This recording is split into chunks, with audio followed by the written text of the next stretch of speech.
Becoming a part of acting is a dream for every person, but to be honest, many actors aren't great fans of the Marvel Universe.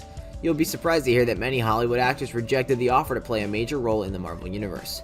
So here are 10 Hollywood actors who dropped Marvel roles. Let's take a look. Before we get started, be sure to subscribe to our channel and ring that bell to get notified on our latest videos.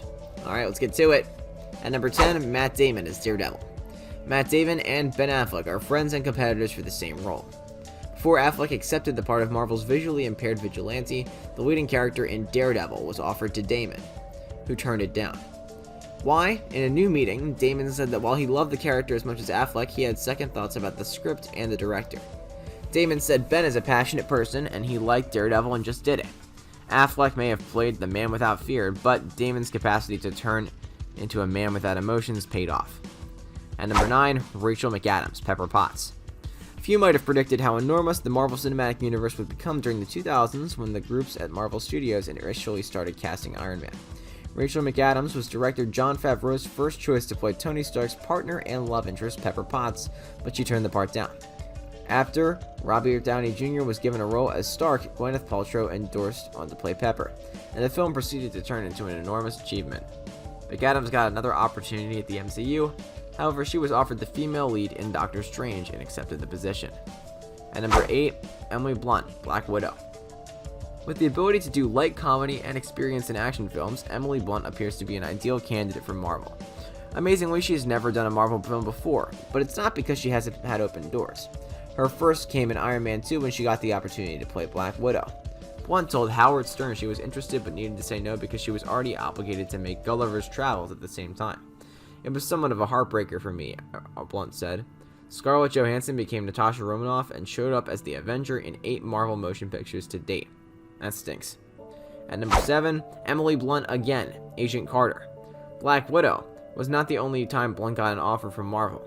Only a couple years after Marvel enrolled her once again, this chance to play established S.H.I.E.L.D. agent Peggy Carter. She passed again. While reports from the time said that Blunt just turned down their proposition, she later asserted that it didn't work out scheduling-wise. Fans have been for Blunt to play Sue Storm in the upcoming Fantastic Four reboot. At number 6, Russell Crowe, Wolverine. Well before Hugh Jackman came into the film, the best choice to play Logan in Fox's X-Men was Russell Crowe, who was perhaps the most blazing star in Hollywood at that point. Crowe would later claim he turned the part down because he had recently made Gladiator. Crowe suggested individual Australian actor Jackman for the part, keeping in mind that he didn't get Wolverine at first. It ultimately turned into the role that made him a star. Crowe will at last join Marvel Cinematic Universe in this year's Thor: Love and Thunder. At number 5, Mel Gibson, Odin. By Odin's Raven. The history of the Marvel Cinematic Universe may have looked altogether different if the original plan for Thor had worked out. Rather than Anthony Hopkins, Odin might have been Mel Gibson.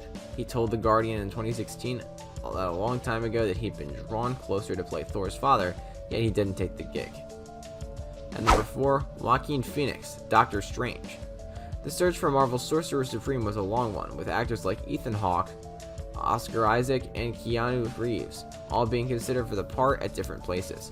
One actor got even closer to landing the role, with Joaquin Phoenix entering talks in June of 2014 to play Doctor Strange for director Scott Derrickson.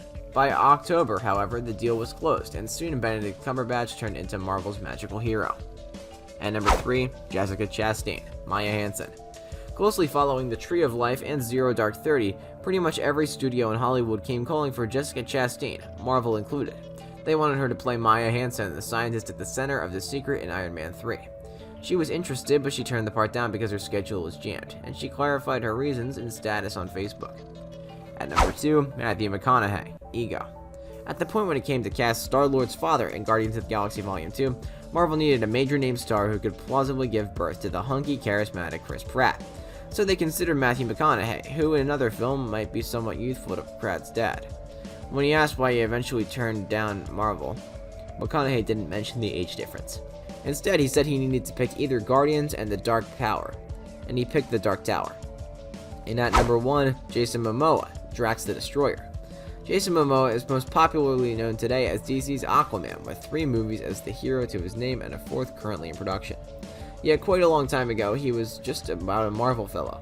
He might have played Drax for James Gunn in Guardians of the Galaxy. Even though he didn't appear to be ideally suited for the part, he said in the meeting that Drax didn't appeal to him. He intentionally turned down a few activity films to show a greater amount of his reach. What's more, definitely as Aquaman, he plays a person who doesn't say a lot and has his shirt off a lot too. Well guys, that's it for this one. What'd you think about it? Let us know in the comments below. If you're new to our channel, be sure to subscribe and ring that bell to get notified about our latest videos. Thanks, and we'll see you next time.